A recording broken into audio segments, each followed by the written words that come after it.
ঠকে গেলে কখনো আফসোস করবেন না, কারণ ঠকে যাওয়ার জন্য আপনার মধ্যে ৩টি গুণ থাকা লাগে। নাম্বার 1, ভালো এবং ফ্রেশ মনের মানুষ হওয়া লাগে।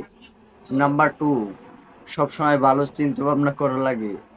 নাম্বার 3, সবাইকে ভালোবাসতে এবং বড়দেরকে সম্মান এবং ছোটদেরকে স্নেহ করতে জানতে হয়। আর ঠকানোর জন্য তো অমানুষগুলোই যথেষ্ট।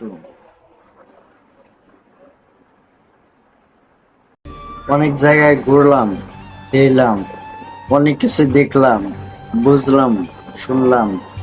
লাস্ট অফ অল একটা বিষয় বুঝতে পারলাম, মানুষ স্বার্থের জন্যই শুধু পাশে থাকে। স্বার্থ ফুরিয়ে গেলে কেউ পাশে থাকে না। হ্যাঁ, এটাই বাস্তবতা।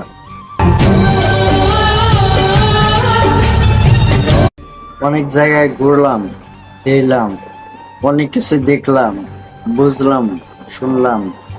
লাস্ট অফ অল একটা বিষয় বুঝতে পারলাম, মানুষ স্বার্থের জন্যই শুধু পাশে থাকে।